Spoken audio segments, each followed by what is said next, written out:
সময়টা ছিল চৈত্রের কাঠফাটা রৌদ্রময় গরমের সময়। এদিকে করোনা ভাইরাসের জন্য লকডাউন ছিল সারা দেশে। স্কুল কলেজ সবকিছু বন্ধ ছিল। আসাদদের গ্রামে প্রতিদিন সন্ধ্যা থেকে রাত প্রায় 2টা থেকে 3টা পর্যন্ত বিদ্যুৎ থাকত না। বিশেষ কোনো কাজ না থাকায় আসাদ ও তার চাচাতো ভাই নিহান সন্ধ্যার পর মাছ ধরতে শুরু করেছিল। প্রতিদিন সন্ধ্যায় বিদ্যুৎ চলে যাওয়ার পর তারা দুইজন বর্ষা নিয়ে বেরিয়ে পড়ত মাছ ধরার উদ্দেশ্যে। আসাদদের একটি বিশাল পুকুর ছিল। তারা দুইজন ওই পুকুরেই মাছ ধরত।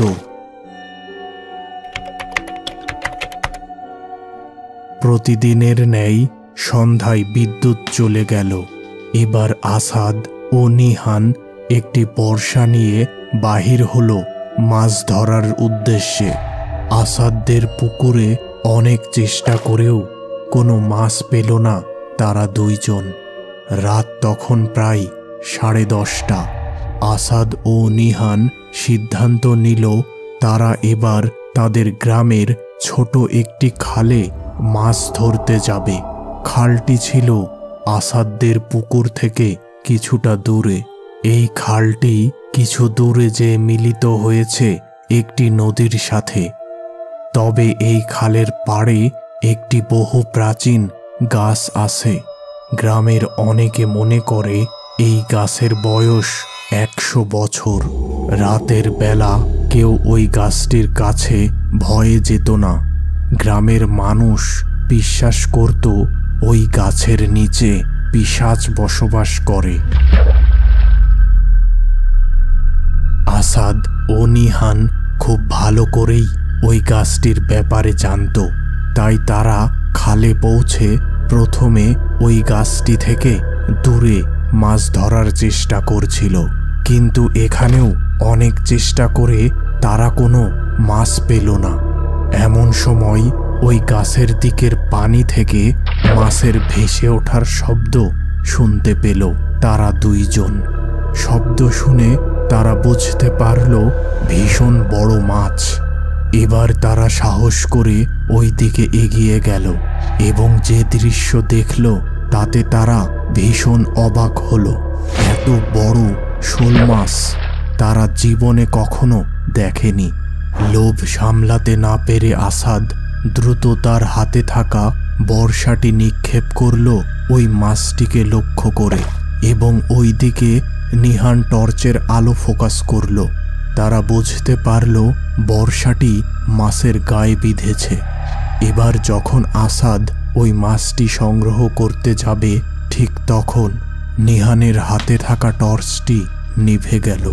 নিহান বেশ অবাক হলো এবং সে মনে মনে ভাবল টর্চে তো ফুল চার্জ ছিল, তাহলে হঠাৎ নিভে গেল কেন? এবার সে টর্চে হাত দিয়ে 2 বাড়ি দিল। সাথে সাথে টর্চ জ্বলে উঠল। কিন্তু টর্চের আলোতে তারা যা দেখল তাতে তারা একেবারে হকচকিয়ে গেল। বর্ষার মাথায় সেই মাছটি আর নেই। তারা ভীষণ ভয় পেল এবং দ্রুত ওইখান থেকে বাসায় ফিরে আসলো। বাড়ি এসেই আসাদের ব্যবহার একেবারে পরিবর্তন হয়ে যায়। সে তার বাবা মাকে অকথ্য ভাষায় গালি দিতে শুরু করে। এমনকি রান্নাঘর থেকে সে একটি কাঁচা মাছ খাওয়া শুরু করে এবং গোঙাতে থাকে। তার বাবা ব্যাপার কিছুটা বুঝে আসাদকে ওই রাতে একটি ঘরে আটকে রাখে। পরদিন সকাল হতেই আসাদের বাবা আসাদকে তাদের এলাকার একজন কবিরাজের কাছে নিয়ে গেলেন। কবিরাজকে দেখা মাত্রই আসাদ দ্রুত কবিরাজের কাছে যেয়ে তার গলা চেপে ধরল। অনেক কষ্টে আসাদকে কবিরাজের কাছ থেকে সরানো হলো। এবার কবিরাজ আসাদের বাবাকে জানালো, আমার মনে হচ্ছে খুব খারাপ প্রকৃতির একটা জিন আপনার ছেলের উপর আসর করেছে। আমার পক্ষে এই জিনকে তাড়ানো সম্ভব নয়। আপনি আমার ওস্তাদজির কাছে যান। তিনি একমাত্র এই সমস্যার সমাধান করতে পারবেন। ওস্তাদজির বাড়ি ছিল বরিশাল শহরে। সেখানে তার ভীষণ খ্যাতি ছিল। আসাদকে যখন ওই ওস্তাদজির দরবারে নিয়ে যাওয়া হলো, প্রথমে সে ওই দরবারে প্রবেশ করতে চাইছিল না। পরে তাকে জোর করে ওই দরবারে নিয়ে যেয়ে একটি বৃত্তের মাঝে বসানো হলো। অনেক রকম মন্ত্রতন্ত্র পড়ে ওস্তাদজি আসাদের দিকে পানি ছিটিয়ে দিচ্ছিল। আসাদের মুখ থেকে কেবলমাত্র গোঙানির শব্দ বাহির হচ্ছিল। অনেক সময় পর ওস্তাদজি বাহিরে এসে আসাদের বাবাকে বললেন, আপনার ছেলের উপর একটি পিশাচ ভর করেছিল। ওই রাতে আপনার ছেলে শোল মাছ রূপী ওই পিশাচের গায়ে বর্ষা দিয়ে আঘাত করেছিল। তাই সে আপনার ছেলের শরীর ছেড়ে কিছুতেই যেতে রাজি হচ্ছিল না। অনেক চেষ্টা করে আমি তাকে তাড়াতে সক্ষম হয়েছি, তবে একটি শর্তে।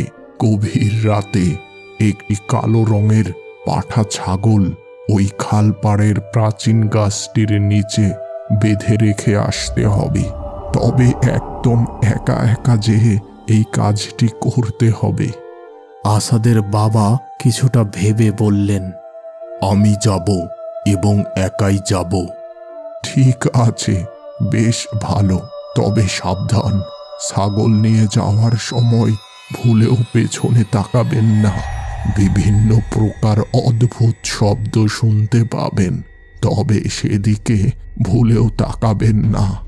আমি আপনাকে একটি তাবিজ দেব, এটি সাথে রাখলে কোনো সমস্যা হবে না।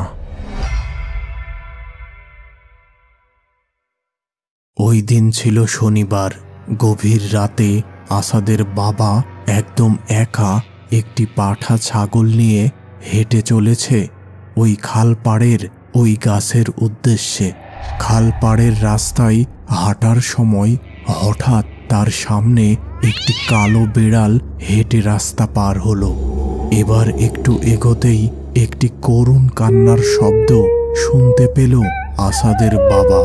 ওস্তাদজির কথা মতো আসাদের বাবা কোনো কিছু লক্ষ্য না করে সোজা ওই গাছের কাছে যেয়ে ওই কালো পাঠা ছাগলটিকে বেঁধে রেখে আসলেন। এবার ওই ছাগলটি খুব ডাকাডাকি শুরু করলো। আসাদের বাবা কিছুটা পথ এগোতেই আবার তার সামনে দিয়ে ওই কালো বিড়ালটি রাস্তা পার হলো এবং অল্প কিছু সময় পর হঠাৎ ওই ছাগলের ডাক বন্ধ হয়ে গেল। আসাদের বাবা কৌতূহল বশত একবার পিছন ফিরে তাকালেন আর দেখলেন ছাগলটি গাছের নিচে দাঁড়িয়ে আছে, কিন্তু তার মাথা আর নেই। আসাদের বাবা দৌড়ে বাসায় এসে অজ্ঞান হয়ে গিয়েছিলেন। তবে পরদিন থেকে আসাদ সম্পূর্ণ সুস্থ হয়ে যায় এবং তার চাচাতো ভাই নিহান, যার ওই রাতের পর থেকে প্রায়ই জ্বর আসতো, সেই জ্বর আসাও সেরে যায়।